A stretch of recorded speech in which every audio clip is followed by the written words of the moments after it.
Dana Denhun. This is Art Fair Close-Up 2018. I'm here with Roger Mathews, and he's got some very unique work. I assume a lot of this is like yard, like goes in your yard. It's all meant for outdoor freestanding sculptures. So can you talk about your background a little bit? Because you're obviously working with metal and stained glass. So how do you get to that point where you're making these large sculptures using mixed media? I've been an educator in a college for the last 43 years, three-dimensional person. So I've done ceramics, furniture, glass. I'm really a jeweler. And I started making glass for jewelry, and it just got bigger. So these are my, I know how to weld, and my little pieces of jewelry got bigger. And you're like, well, I can't wear that around my neck anymore. Well, Mr. T could get by with it, but most normal mortals can't. So I put it outside.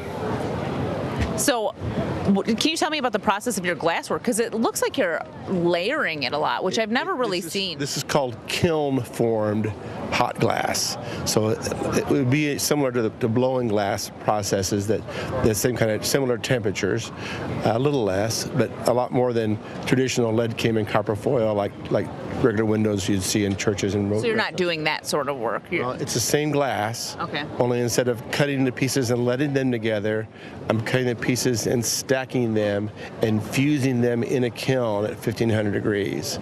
So imagine a giant pizza pan, only that being a sheet of glass, and then building all those colors of glass on top of that sheet and putting that into a kiln and baking it. Have you had any difficulties with the process at all as you were trying to figure it out?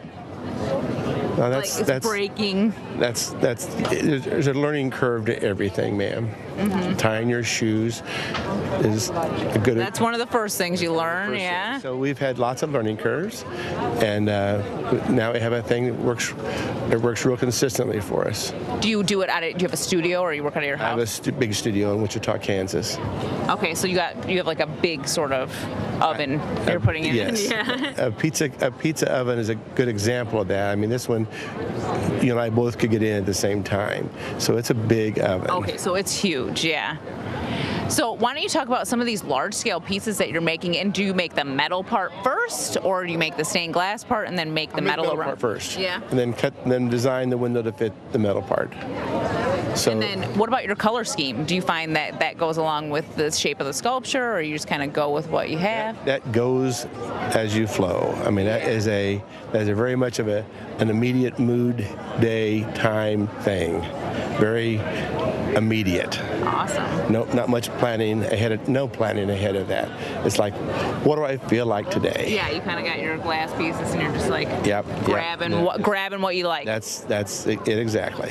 It's just so amazing to hear that coming from the artist's mind, just kind of see. It is so different than years past. Years past, I used to make very intricate pre-planned things, and I had a car wreck several years ago where I wasn't supposed to walk or use my arms again, and that changed my designs from methodical, long-term planning things to very live in the moment. The moment's a good idea. It's a good example. Yes, ma'am. Yeah. Do you have a website people can go to? I have a website, but somebody like you set it up for me. I don't even know what's on it.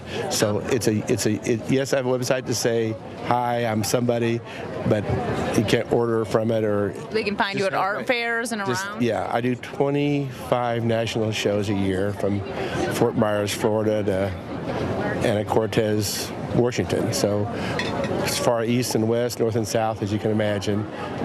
I've been in all 48 states. Haven't exhibited in Alaska or Hawaii yet.